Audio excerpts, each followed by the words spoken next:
Hey, hello everyone. Happy Friday. How's everybody doing today?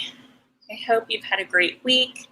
I hope you have found some peace and given yourself permission to create or do whatever you need to do just to, enjoy yourself. Try to find enjoyment every day is what I try to do.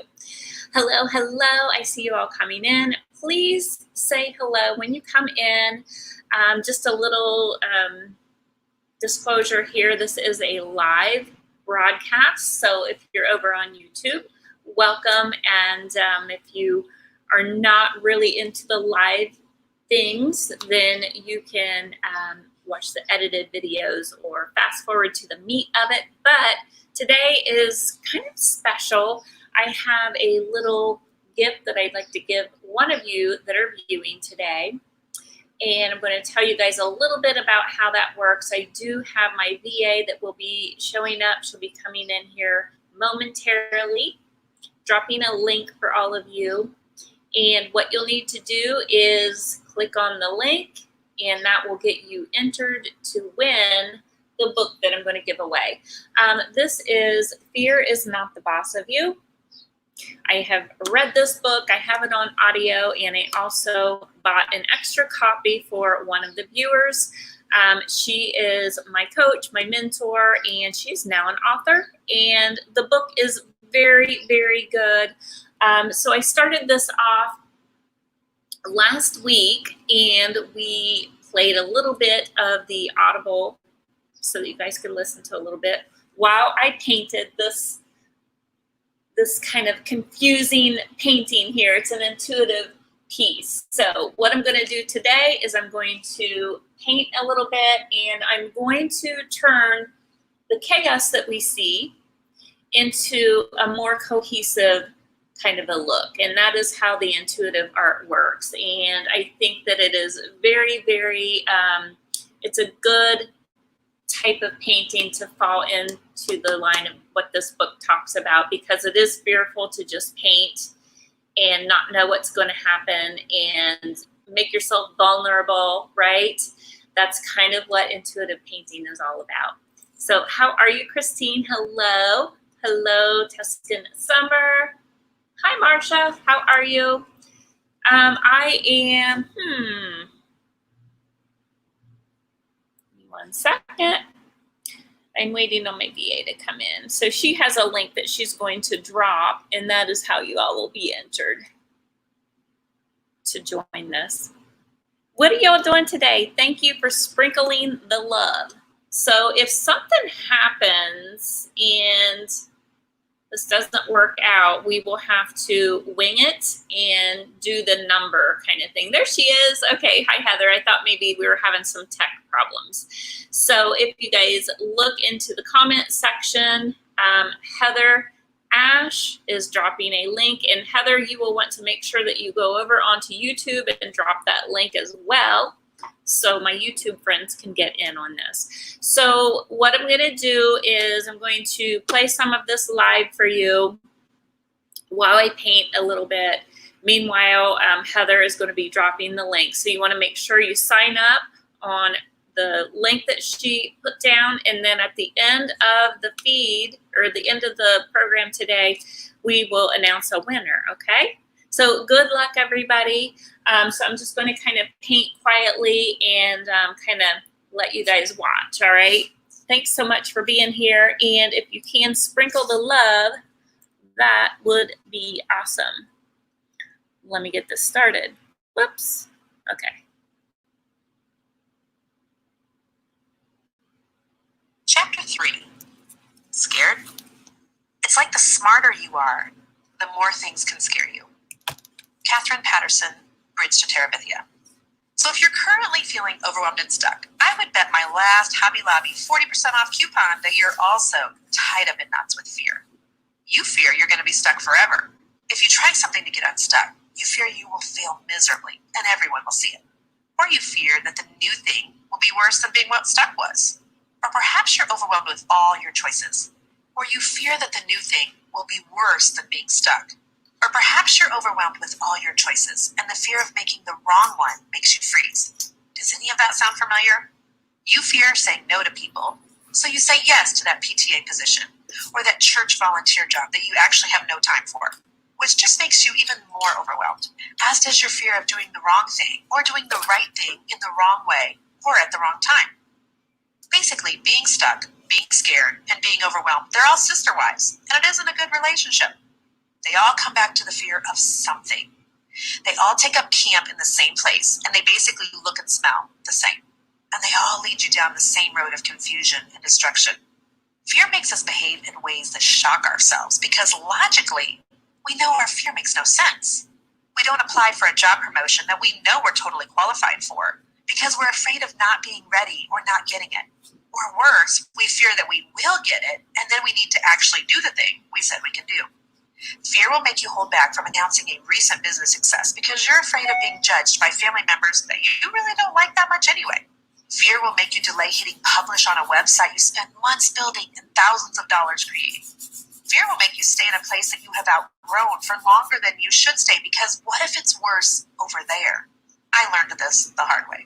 At the age of 25, I was dating Jason and working full-time for an insurance company. I didn't love the job, but as an SRP, I was terrified to do anything different than stay a slave to the cubicle. Not only did I stay, but I even went back to college to finish my degree in order to get a better job at the company I didn't love in an industry that I hated. Oh my gosh, even saying that now, I just literally want to sack myself. I'd gone to college for 1 year right out of high school, but I blew my academic scholarship because my grades reflected my poor choices. And by the way, poor choices is code for boys and mirror. The truth is, at age 25, I probably wanted to go back to school to prove that I could finish more than I actually wanted a degree. So I started taking night classes, but not entirely sure of what even for. After a couple of years, I was done with my prerequisites and it was time to declare a major. I'll never forget the day I sat in my advisor's office and she asked what degree I was interested in. And I told her how I loved houses, how I'd purchased my first home at the age of 21, because as a super responsible person, I didn't like the idea of wasting money on rent. By the way, what a huge responsibility for a 21-year-old. My friends were in the bar buying quarter margaritas and I was working overtime to pay mortgage insurance. But I decorated that little house pretty darn cute, if I don't mind saying so myself. I was a professional at garage sale finds and thrift store treasures and repainting and repurposing. Creating a space that I loved and felt good in brought me really deep joy, and I found I was a real natural at it. I could somehow see how to put a room together and make colors work, and it was the thing that tripped my trigger. My mom had always decorated our home beautifully growing up. My favorite Aunt Barb sold home decor through home interiors and gifts, and my grandmother loved everything fancy. I came from a long line of decorating women and was super passionate about it. I crackled walls long before crackle was even a thing, and I was designing my master bedroom closet on a piece of paper for a contractor to build me before California Closets was even on the internet. You gotta understand, this was back in the early 1990s when Google was barely here. Pinterest was not even a twinkle in the internet's eye. And HGTV was officially on the air, but Hildy was busy stapling flowers to bathrooms and gluing hay on people's walls. For the love. So the idea of becoming a professional decorator who actually made real money wasn't a thing I'd seen done before. I didn't know any decorators or know anyone who used a decorator. I assumed people weren't banging down the door to get hay glued onto their walls. I mean, seriously, did you see that episode? I'm still scarred by it. And so I told my advisor that too. And then I made the critical mistake. Are you guys listening to this? How are you? Must be doing something wrong. It says I have no entries. Okay.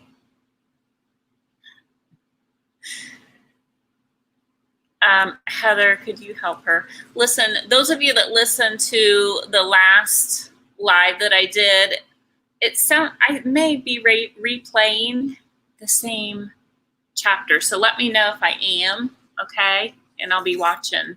I think I've already played this. So if so, I'll skip through. Heather's going to take a look at that for you, Marcia. All right. So let me know if we've already heard this chapter. I've listened to this so many times that I can't remember, but I think we have. So let me know. Driving and listening. That day of looking at my potential career options through the eyes of my own. No, you're checkbook. fine, Marcia. I hope Hi, Tony. someone just heard that right. Too often we base our Can't enter. decisions off of our current circumstances, how much money we have, or how much. Okay, guys, so if it comes down to the end of the live and we have trouble, we'll figure something else out. So don't worry, okay? We currently know, or who we currently are, instead of on the potential down the road. I knew I personally couldn't afford a decorator. Therefore, I didn't think other people could either. Oh, what a knucklehead I was. That was such terrible logic. But when I knew better, I did better. And you'll know better in a minute, too. I told the advisor that I was thinking of getting a degree in computers because I knew computers were becoming a thing. That makes me sound like 100 years old, doesn't it? I knew nothing about computers. Nothing. I knew they had a keyboard, and I knew that in Mr. Yaki's typing class, I was able to type 55 words per minute. Thank you very much. But someone told me that computer jobs were paying well, and I loved the idea of making a lot of money. So I settled on a computer degree because I feared I couldn't make any money with decorating. Now, before you start sending me hate mail, can we just be honest that pretty much everybody wishes they could make more money? Money in and of itself is not a bad thing. As Grant Cardone says, money can't buy happiness, but poverty can't buy anything. Can I get an amen? I knew I had potential to make great money. Aaron, we've heard this. And that felt like a safer That's what I bet thought. than decorating, which made Let me me scared that I fast would forward start it. Let me fast forward. Hold on one momento. I thought we had played that already. So I'm not crazy. Yeah. I believe I just did, Heather, right? Hi, Marie. How are ya? Here. Sorry, guys. I kept it where it was when I left, but you know how it is when you have your computer for the week. Okay, let's try chapter 4. Part 2. How did you get here? No. I knew I needed a break. Chapter 6, Rich Woman. So I hope you keep listening. Amen. Okay. Chapter 6. Confidence is not the goal. Courage is being scared to death, but saddling up anyway. John Wayne. We've determined that social media is stacked against you. And sometimes your upbringing and family and the people around you are holding you back. But you know what else is keeping you stuck? The world's message of confidence. If I had $1 for every woman I meet who says she wishes she were more confident, I would be a rich, rich woman. Over and over, I hear women saying that they're waiting to do the next right thing or big thing until they feel more confident. They think that confidence is the magic secret ingredient that makes everything better and will get them unstuck and moving forward. As if.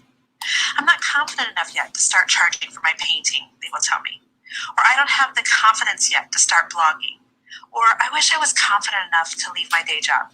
And every time I hear it, I cringe. What does confidence have to do with anything? If they are waiting for confidence, they may be waiting forever. I'm going to have to simmer down here a bit because it just fills me with a righteous anger on your behalf. The influencers, the personal development coaches, and the social media gurus who are all trying to sell you confidence are lying to you. Oh, it's not out of malice. They're lying because they don't know any better. Or maybe they do know better, but let's give them the benefit of the doubt. The first lesson of business is this: sell them what they want and give them what they need. And since everyone these days wants to be confident, the marketers are out selling it left and right. There are people teaching courses about confidence and writing books about confidence and making money hand over fist on the idea of confidence because confidence sells. How to get confident, how to feel confident, how to look confident. Every day I coach women who are stuck and overwhelmed, and they tell me they're waiting for confidence. As if confidence is a magic pill. As if confidence will fix all their big feelings. As if confidence will ride in like a knight in shining armor to save the day. As if it's even possible for confidence to magically appear at any given point. Like there's some confidence clock counting down somewhere. And they ask, Jen, how did you get the confidence to write a book proposal, or to host your first conference, or to speak on stage in front of thousands of people? And my only answer is that in those moments, I was not confident at all.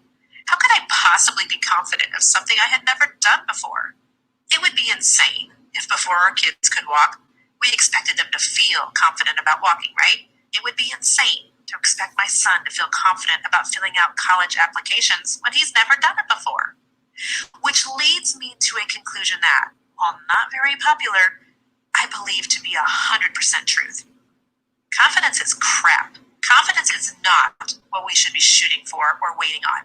Confidence is not the goal. The definition of confidence, according to my friend Google, is a feeling of self-assurance arising from one's appreciation of one's own abilities or qualities. Listen to that again. And this time, look at all the ways confidence is focused on self and one's own abilities.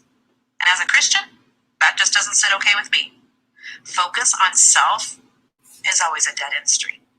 Last summer, we took my parents on our family vacation to Mexico because for the first time in our lives, we could afford to take them. And also, we have a ton of kids, and a ton of kids need a ton of help.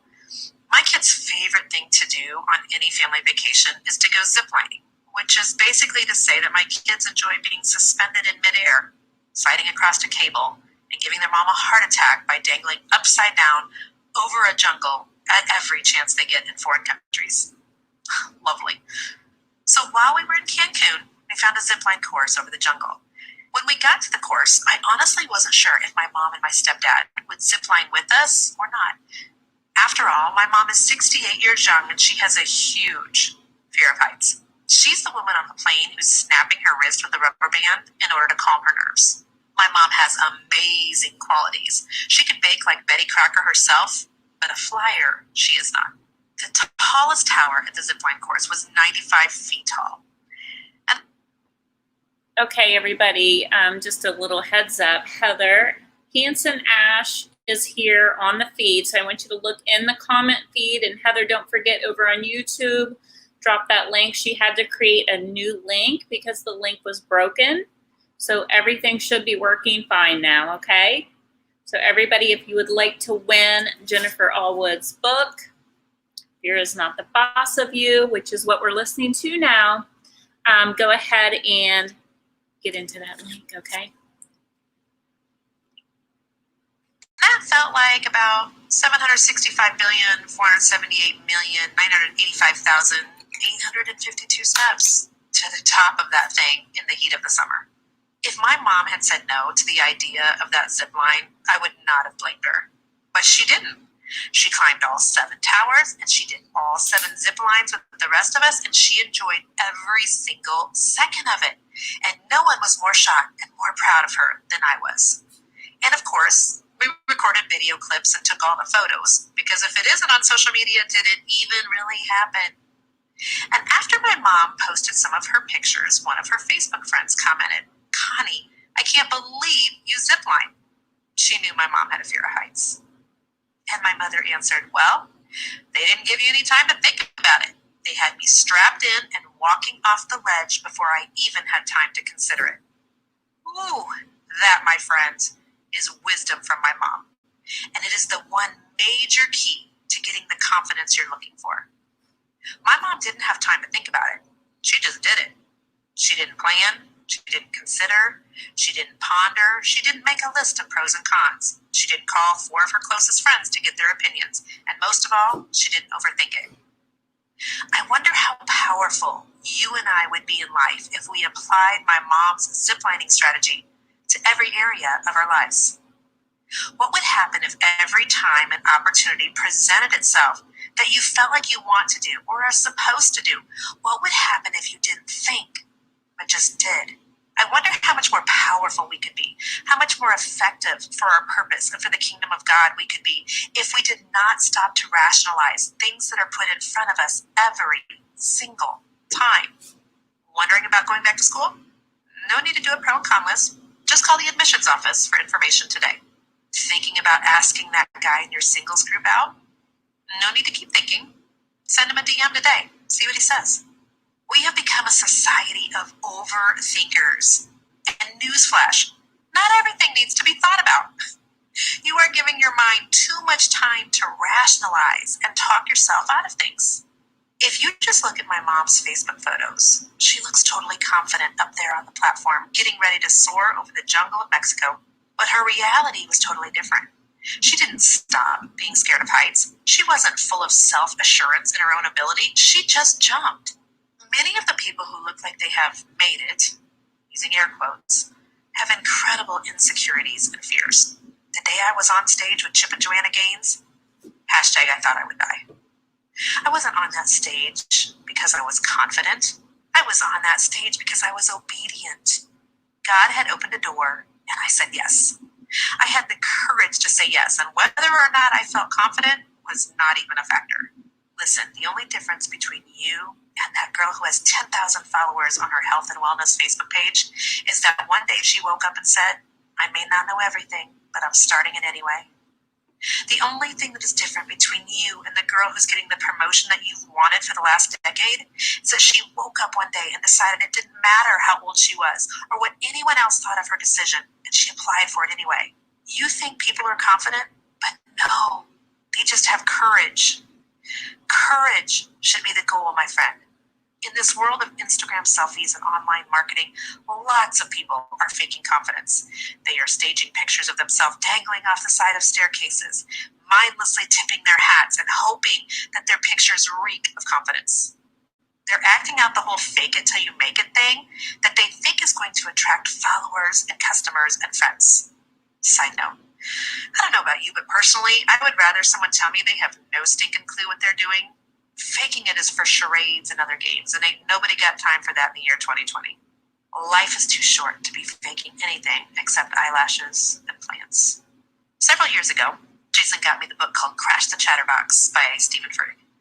Pastor Stephen is one of my absolute favorite authors. He's a master communicator who helps me to understand the Bible better. And I highly recommend you listen to his podcast or follow him on social media.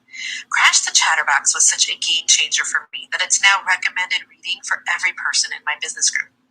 This is the book that helped me to understand that we all have imposter syndrome, the internal voice that speaks negative and self-defeating thoughts on the daily.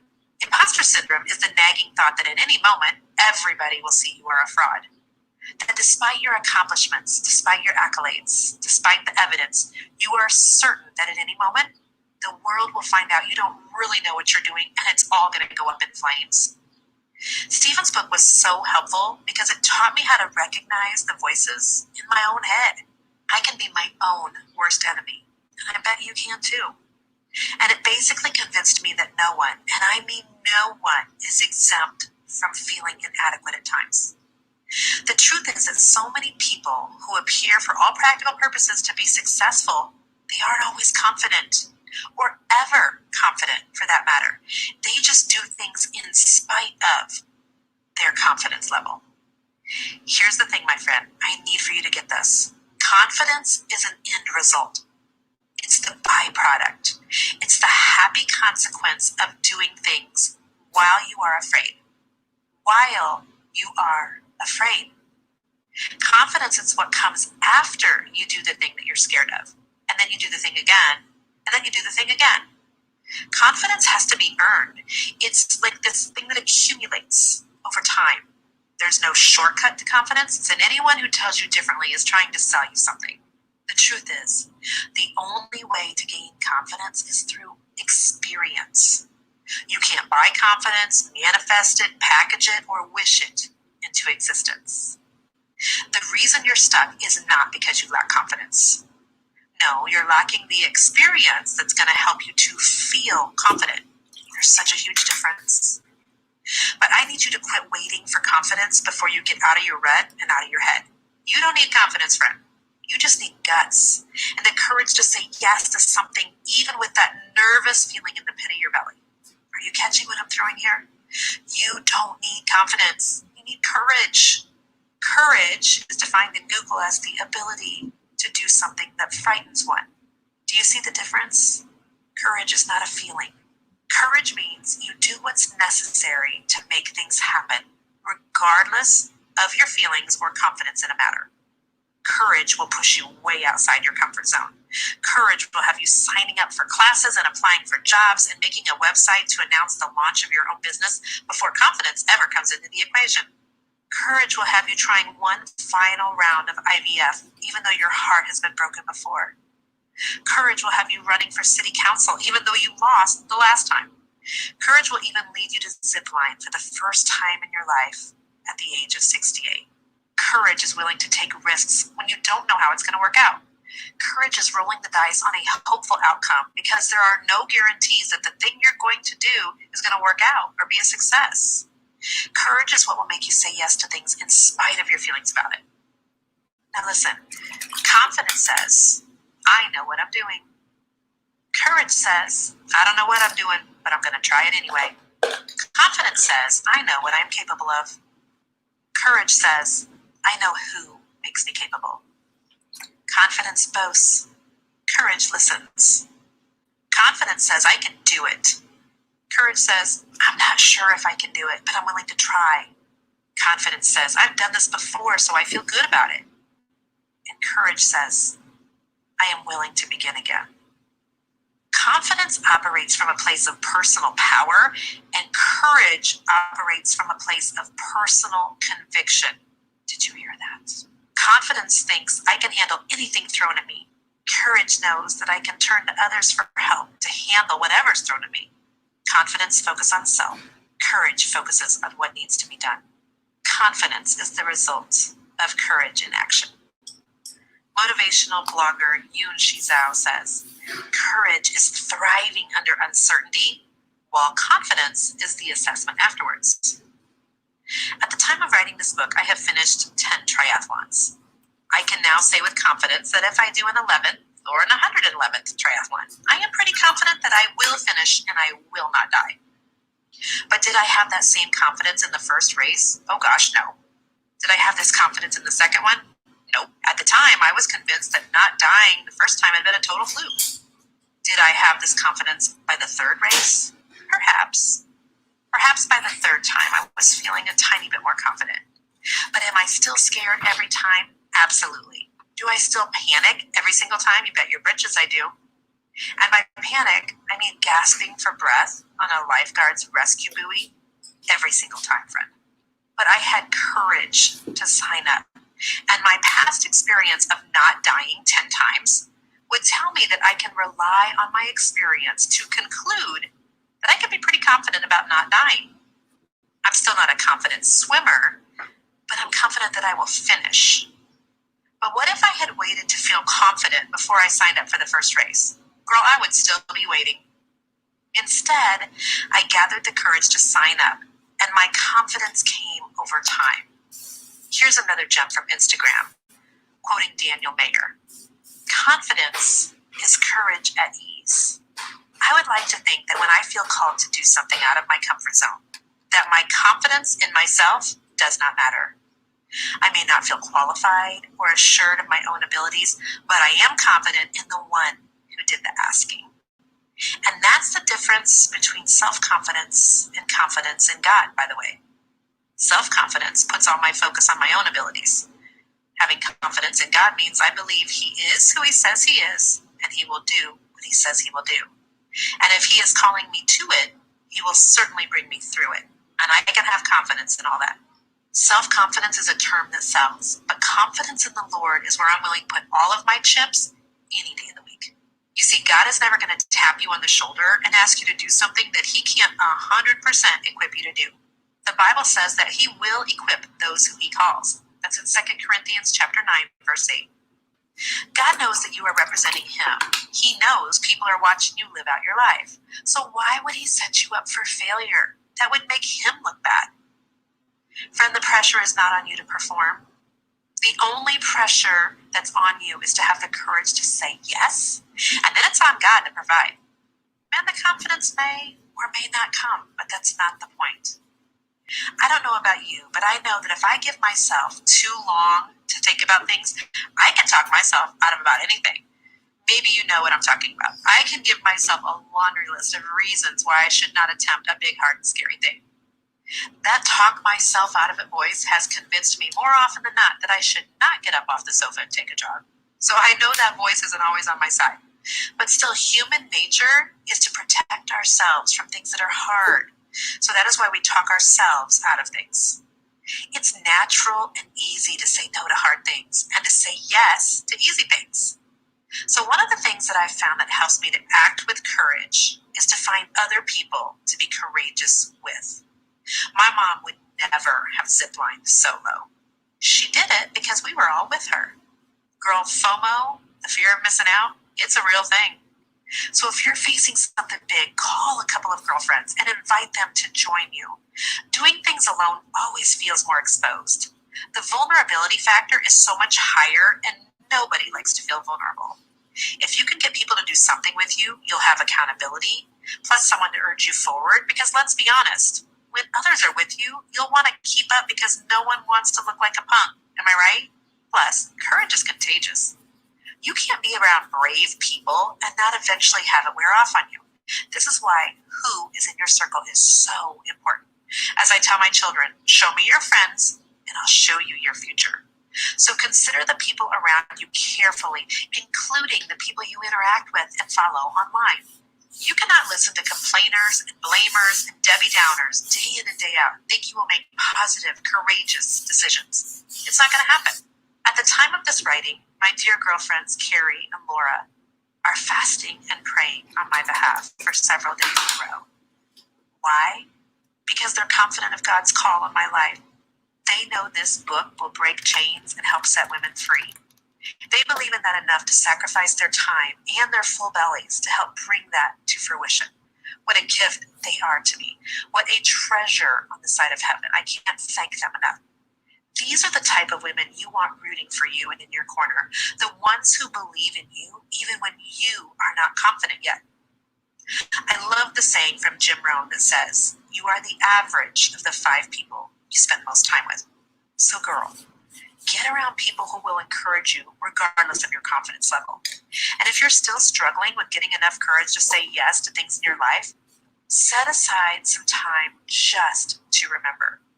Stop and think about all the times when God has come through for you in the past. This can be hard for me, by the way, as an Enneagram 3, because we're always moving to the next thing. Plus, I have a menopause brain and a bad memory. But I've learned to hunt up old journals and old photo albums to help me remember the times when I have prayed and God has answered, giving me courage to try something new. I know that the world is telling you to journal daily so that you can manifest what you want out of life. I know you're being told to write down everything you want to see happen for yourself. I know you're being told to write down all your goals, write down what you're going to do to meet them, and so on and so forth. And that's great. But how about you journal the things God has already done for you? Instead of what you want, how about you remember what He's already done? Boom.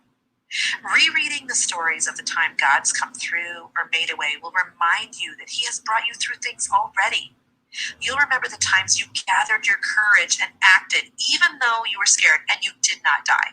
I want you to remember those times. I once saw a sign in a store in Seaside, Florida, one of my all-time favorite places, and the sign had me diving into my purse so that I could take a picture. The sign said simply, God, give me guts. Oh, that's so gritty. That is so meaty, my friends. Talking about confidence feels really precious, but guts, I think that guts is courage with clothes on. It's a mountain mover, and it just sounds bad to the bone. So I'm going to pray right now for every woman listening to this book that God would give you guts. That He would give you the guts to make the phone call you need to make. Give you guts to shut your mouth when you'd rather run it. Give you guts to rest even when there are a million things still on your to-do list. Give you guts to have a hard conversation. Give you guts to walk away. Lord, give her guts. Yes, this kind of courage will require something of you. And you won't always be confident of the outcome. Courage is most often shown, unfortunately, when we are knee-deep in the trenches without the slightest idea of what's ahead. If you're stuck, pray for courage, my friend. Or if it feels better, ask for guts. And it's time, right here at the end of this chapter, to stop telling yourself that you're stuck and instead muster up the courage to do what God is already asking you to do or what the desires in your heart are leading you toward. I double dog dare you. I know that the world is chatting about confidence all day, every day, making you think you have to feel confident before you do anything big. But you can start doing something courageous today and trust that the confidence will come later. You can get better at whatever you do if you don't rob yourself of the opportunity to start. As the Chinese proverb says, the journey of 1,000 miles begins with a single step. So it's time. It's time to get unstuck, time to get out of your head, and living the life you are meant to. I'm curious, what is God asking you to be courageous about today?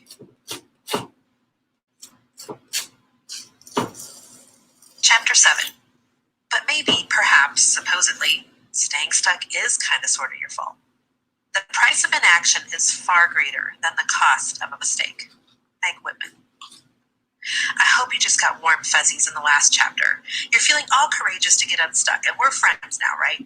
Because now it's time to discuss something that probably is your fault when it comes to staying stuck and playing small because of fear. Owning your own junk.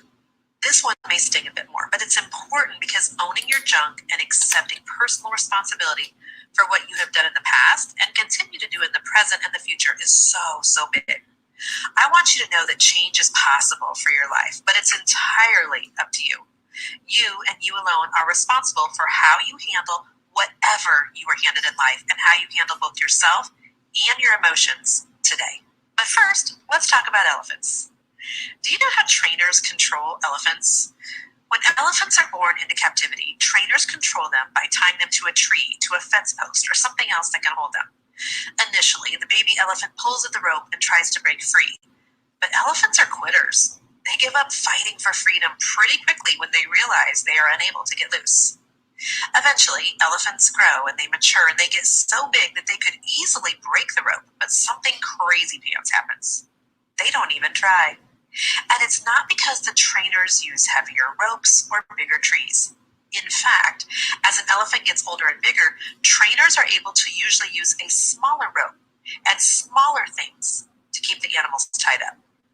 That's because something has happened in the mind of the elephant. It still believes it's stuck. It's been conditioned to believe that it cannot break free, so it does not even try. This truth slays me, my friend. The elephant could be free, and it doesn't even know it. And what's true for those elephants is also so true for people. We think we are stuck when we are so close to freedom. Amongst the women I coach in my business, there are so many SRPs, just like me, who for most of their lives have been serving others to a degree that they've not even considered what it is that they want from life. They are stuck. There are women who have stuffed down their dreams and their aspirations so far that they've determined it's not even possible to see those dreams come to pass in this lifetime. They are stuck. There are women who are so beat down by life and so far into survival mode that they don't even dare to dream again because dreaming feels like a setup for disappointment. Dreaming feels dangerous, and smart people avoid danger at all costs. Am I right? I also see many women who get to a certain age. The actual number doesn't matter, but it's like this magic line that they conjured in their own mind and decide that they missed their window. They decide that this is all they can expect from life. They may be in pain, desperate for more, broke, sick, unhappy, or broken, but they resolve to themselves that by getting by day to day is all that's available to them. I call this dead women walking. These women are stuck. I see women who have made mistakes, and haven't we all?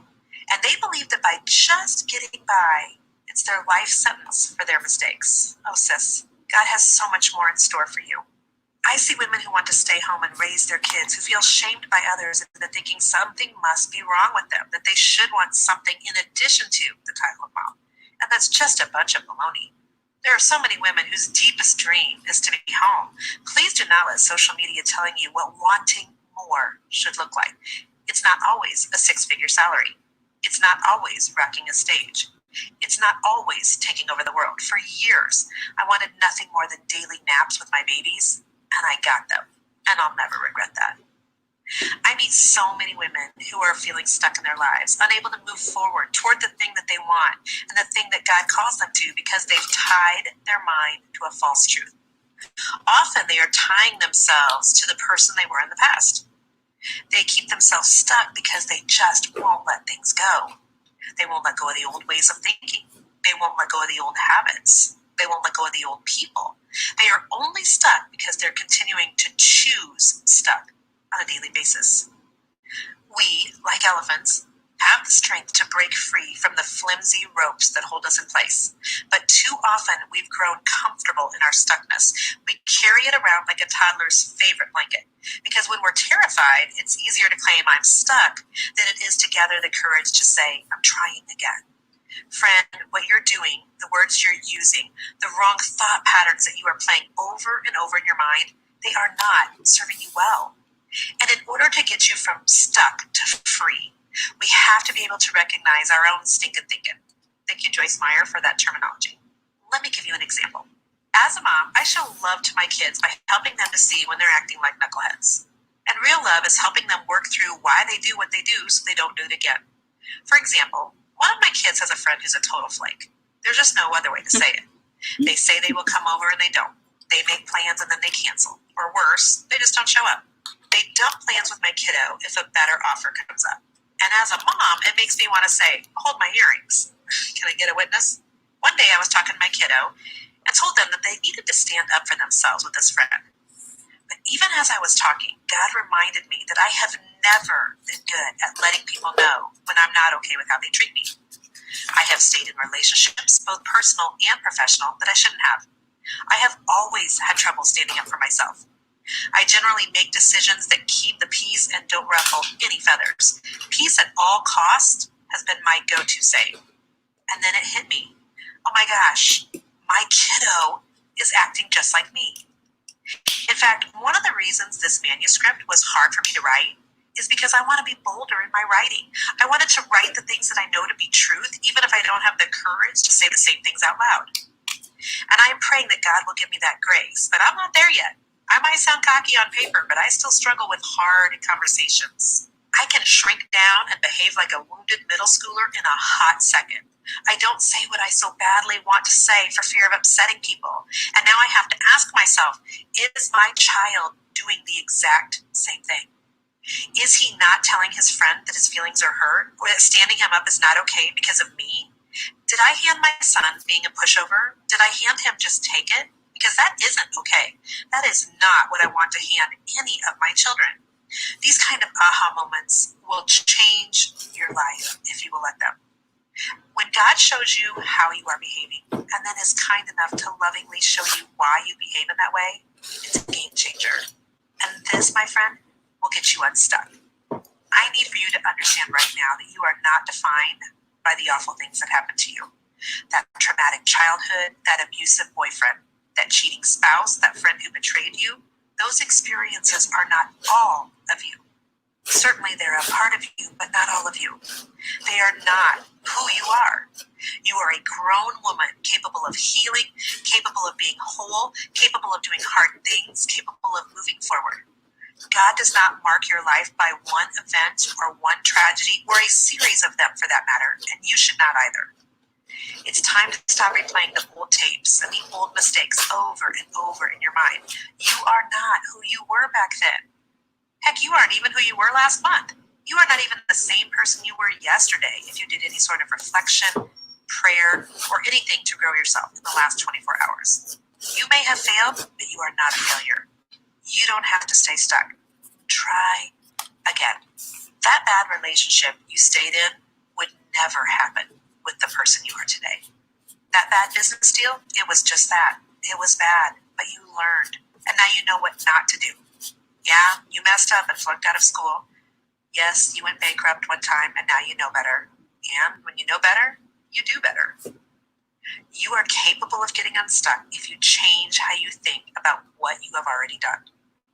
One of my favorite movies is The Shawshank Redemption. It's about a group of inmates in prison. Even though their incarceration is difficult and painful to the inmates, it has become familiar, even almost comfortable.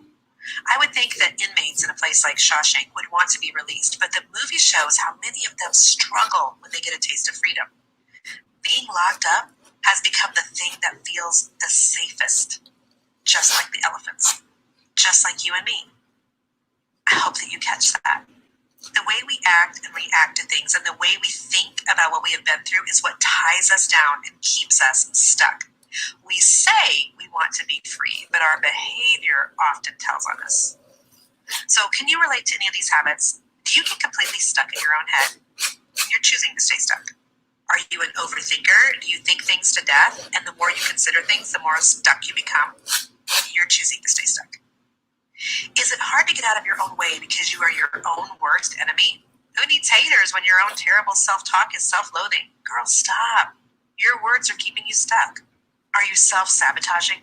As soon as you gain a little momentum, do you shoot yourself in the foot like my friend Carrie did, who canceled her Facebook ad? You know when you do this, don't you? You know when you stop yourself from leaning towards the direction of freedom.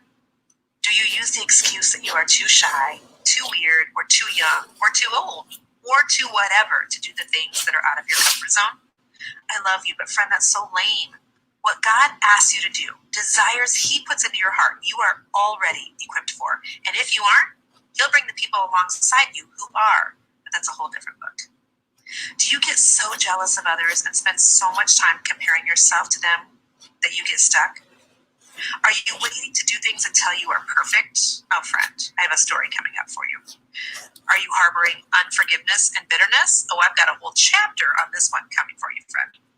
Listen, there is stuff that happens beyond our control. How we were raised, the things we were handed from our parents, the things we see on social media. But keeping yourself tied to false beliefs, wrong thinking, and excuses is all your fault. And it's all mine too. And the good news is, this is fixable. The reason we stay tied to excuses is because we are scared. And unless you are Wonder Woman, you will get scared at times. We all feel fear. And it's human nature not to want to do the thing in front of us, or the thing God is asking us to do, or the thing we think we are supposed to do because we know it will be hard and scary. So we self-protect by making up all the reasons why we can't. Girl, you're not alone. I hear dozens, maybe hundreds of I am scared statements every single day in my emails, in my DMs, in my paid coaching groups. Things like, I'm scared I will fail. I'm scared I will succeed and have to keep it up. I'm scared I won't be able to handle success.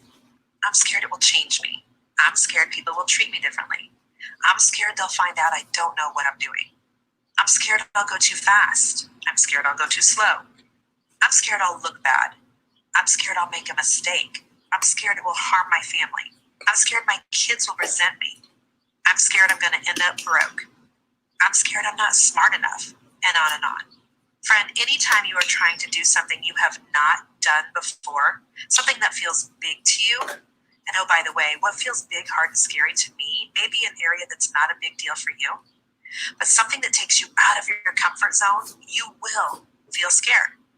We were actually designed to feel fear when faced with something that feels threatening, like standing on the edge of a cliff, for instance. You should feel fear. It will save you from jumping. Staring into the face of a lion. You should feel fear. It will provoke you to run to save your life. Your brain is literally trying to save you from the pain of being uncomfortable. It's trying to save you from the pain of doing something you don't have experience with. It's flashing a warning light and waving its arms frantically at you, warning you that you may die if you don't pay attention. But here's the truth. Your brain lies to you. Your feelings lie to you. Starting a website is not going to kill you. Going back to college is not a threat. Taking baby steps towards adopting is not a bad thing. Moving towns is not permanent. Starting a business is not as hard as you think. Your brain is instinctively trying to protect you from doing the big, hard, and scary things that can free you. And listen, I am not a doctor or a therapist and don't want to even pretend that I know how your brain works. But I do know this. God can fix bad thinking.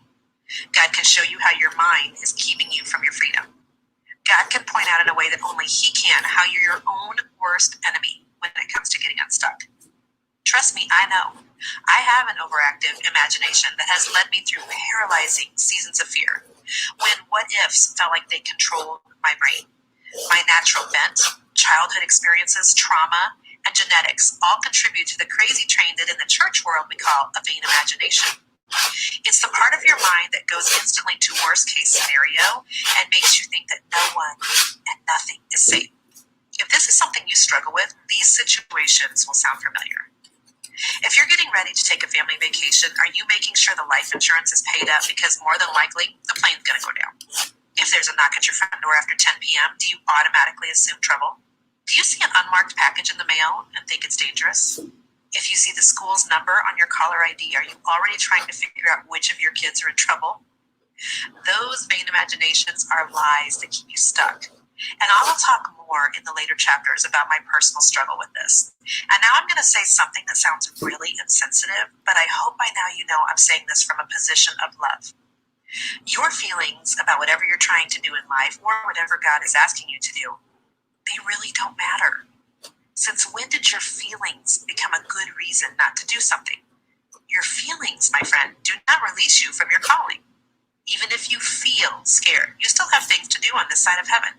You still need to get out of your head and do what God's asking you to do now. Every single one of us is called to things and called to do things. Your God-given calling is your purpose. It's what you are here on this earth to do. It's your life's work. It's the thing that makes you tick and that only you can do. It's the thing that trips your trigger because you are pre-wired for it. Writing this book is part of my calling. It's God's favor in my life, which he fully expects me to use to serve his purpose. And you are called to things too. It's you holding down your corner of this world. It's you taking up the place that only you can. I'm going to need you to get a deep, deep conviction right now that the calling that is on your life, the thing that you keep daydreaming about, the thing you suspect God wants you to do, you will not be able to do it if you're going to choose to stay stuck with your fear. You can't show up for your life, for your calling, for your kids, for your family, or for your faith if you continue to choose to stay tied to bad thinking, bad situations, and feelings that are not true. It's counterintuitive. Showing up is a blessing. Staying stuck is a curse. Showing up is motion. Staying stuck is death. I know these are tough words, but sometimes we need tough words to hit us upside the head and snap us the heck out of our self-sabotaging behavior. I know so many times in my own life, I've been my own problem. I've stayed in places I should not have stayed, and I did things I should not have done with people who were not good for me, and I did it out of fear. I have used excuses to rationalize why I couldn't or shouldn't do the next right thing or the thing God wouldn't let me ignore. And maybe you have too. And maybe it worked for a minute, but it isn't working now. And it's not God's best for your future. Friend, your feelings are not the boss of you. Fear is not the boss of you. Yes, your feelings are real, but they are not in control, and they should not keep you stuck. We have one more chapter where I want to talk about another thing keeping you stuck. And it's going to make you want to throw my book and unfollow me on social media. But I love you enough to tell you the truth. And I love you enough to use myself as an example in the next chapter. It's going to feel vulnerable for both of us, but if I can get you free, then it will be so worth it. Come on, girl. I love you too much to let you stay stuck here. So what did you guys think? Did you like that? I'll try to pull in. I don't know if you could see all of the small details. Let me pull in, kind of show you a little bit of what I was doing. So I was just trying to, I'm editing everything down, and I'm going to create kind of a cohesive finish as I continue. So I'm probably about, I would say, 3/4 of the way done. Still has some work because there's still a lot going on, but that's the process of the intuitive art. And a lot of times it's more about the process and the feeling while you're doing it rather than overthinking the outcome. And that's something that is hard to kind of learn at first because, you know, especially when you're doing it live, it's a little nerve-wracking because you're kind of like, oh gosh, this looks crazy, but it's kind of how it goes. This is kind of how the intuitive process goes. You just kind of work moment by moment through the work, and you remove and edit and pull things up and let things go, and then it just kind of eventually evolves into what it's supposed to be. So that is what I'm doing today. So with that being said, I know we're on a Friday right now. So we're going to go ahead and have Heather She's going to go through the raffle and see who wins the book. And what do you guys think about this book? So I think I shared with you just a few chapters out of here. It's not a real long book if you do want to read it, but like I said, it is on Audible as well. And I just love it. I think it has, whether, you know, you believe in the same faith as she does or not, it's still full of wonderful tips and messages and encouragement, but it is faith-based. So just keep that in mind when you sign up for that.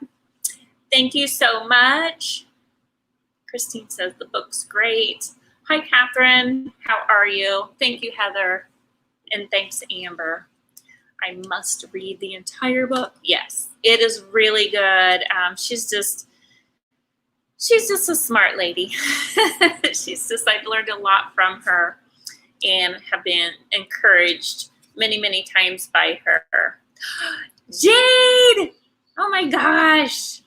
Jade, you're the winner. I'm so happy. Jade, I'm so happy I actually got to meet Jade. She came in, I believe it was last week, and I got to meet Jade along with her son. So that's kind of cool that it went to somebody that she's not in my town, but close enough to where she could drive. So she drove in just special to be here for an afternoon and shopped, and it was really cool. Sherry says, I love that the book is faith-based. I do too, but I just want to let you guys know that even if you're not, there's something for everybody in here. Obviously, I love it because I love that kind of stuff. Oh, that's cool. I know, right? Jade, are you still on here? She might have left already. But that's it for the giveaway tonight. I do want to invite you guys. Let's see, the beginning of the month in July, we will be opening up the Creators Club. So before I open the Creators Club up, I'm going to have 2 free classes that I'm going to do. And the first one will be next Wednesday. I believe we're going to set that at 6 p.m.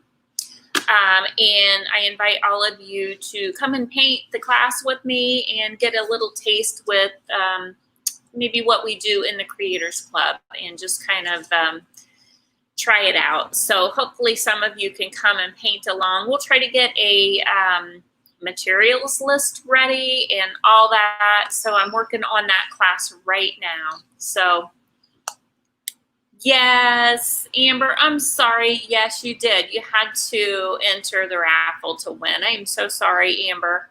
Hopefully, I mean, I do giveaways a lot, you know, here and there throughout the year. So hopefully you'll get something sometime. And I am giving away a free class next Wednesday. So if you'd like to paint, then that's a little freebie for you. Okay. Any questions about the intuitive art?